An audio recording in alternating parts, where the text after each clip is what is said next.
चलिए जानते हैं दिल्ली की 25 बड़ी खबरों को सिर्फ 5 मिनट में। पर अभी तक आपने इस वीडियो को लाइक नहीं किया तो वीडियो को लाइक कर दीजिए और इस चैनल को सब्सक्राइब कर दीजिए।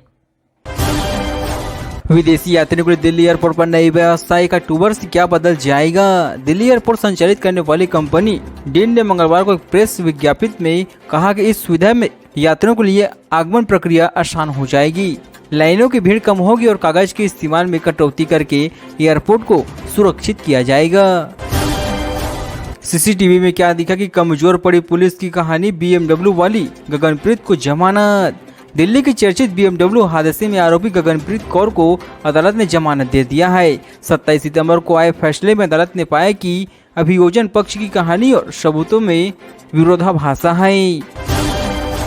दिल्ली बीजेपी के अजय नेता ने विजय कुमार मल्होत्रा, पूर्व पीएम मनमोहन सिंह तक को हराया। दिल्ली भाजपा के पहले अध्यक्ष रहे दिव्यांग प्रोफेसर विजय कुमार मल्होत्रा दिल्ली के सबसे वरिष्ठ और लोकप्रिय नेताओं में से एक थे। वह दिल्ली से 5 बार सांसद और 2 बार विधायक रह चुके हैं। मल्होत्रा ने भारत के पूर्व प्रधानमंत्री मनमोहन सिंह को भी भारी अंतर से हराया था। फरीदाबाद गुरुग्राम में तेज हवाओं के साथ बारिश, दशहरा की तैयारियों में डाला खलल। अगले 24 घंटे ऐसा ही रहेगा मौसम। बारिश से लोगों को उमस भरी गर्मी से राहत मिली है, लेकिन दशहरे की तैयारियों पर असर पड़ गया है। सुबह से आसमान में काले बादल छाए हुए थे। लोग उम्मीद कर रहे थे कि बारिश होगी और दोपहर तक मौसम ने रंग दिखा दिया है। बारिश से चलते शहर में उमस से राहत मिली है। तो मैं मान लूंगी वेश्या हूँ। भारत में वायरल रसियन लड़की कोको क्यों रोने लगी। भारत में वायरल एक रसियन सोशल मीडिया इन्फ्लुएंसर ने दिल्ली स्थित फॉरेंसर रजिस्ट्रेशन ऑफिस में अपने साथ बदसलूकी का आरोप लगाया है। इंस्टाग्राम और यूट्यूब पर कोको इन इंडिया नाम से मशहूर लड़की का आरोप है कि वह वहां न सिर्फ घूमने गई हुई थी।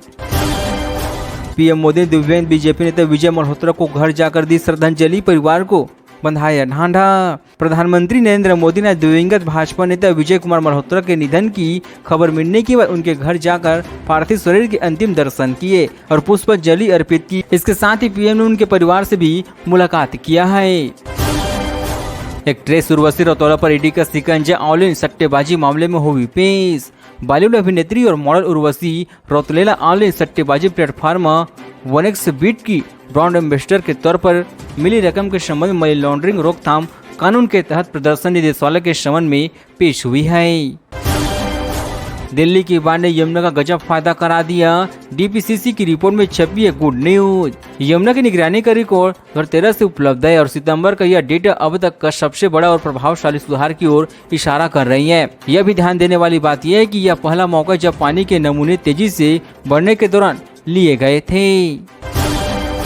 अरविंद केजरीवाल से प्रशांत किशोर की तुलना चिराग पासवान बोली, ऐसी राजनीति दिल्ली में देखी गई थी। जन स्वराज पार्टी के नेता प्रशांत किशोर ने मित्र चिराग पासवान ने बीजेपी और जेडीयू की नेताओं पर आरोप की बरसात को लेकर अरविंद केजरीवाल का बिना नाम लिए कहा कि दिल्ली ने इसकी तरह ही राजनीतिक पहले देखी गई है। जब चैतन्य नंद का हुआ क्राइम पार्टनर से आमना सामना, खुल गए कई राज। बाबा चैतन्य सरस्वती के फोन में अश्लील चैट और आपत्तिजनक तस्वीर मिलने की बाद पुलिस ने 2 महिला सहयोगी के साथ आमने सामने बिठाकर पूछताछ किया है। 2 कथित तौर पर पीड़िताओं को धमकाकर मैसेज डिलीट करवाई गई थी। इंडिगो की मुंबई दिल्ली फ्लाइट को बम की धमकी, IGI एयरपोर्ट पर फुल इमरजेंसी घोषित। मुंबई से दिल्ली आ रही इंडिगो की एक फ्लाइट को मंगलवार सुबह बम उड़ाने की धमकी मिलने से हड़कंप मच गया है। बम की धमकी मिलने खबर को यात्रियों में अफरा तफरी मच गई। सूत्रों ने बताया कि फ्लाइट संख्या 6E762 में करीब 200 लोग सवार थे।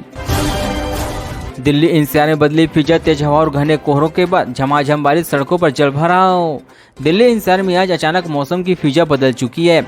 मंगलवार सुबह से ही आसमान में छाए बादलों और तेज हवाओं के बाद कई इलाकों में रुक कर तेज बारिश हो रही है। बारिश के चलते कुछ जगहों पर जलभराव की खबर सामने आई है।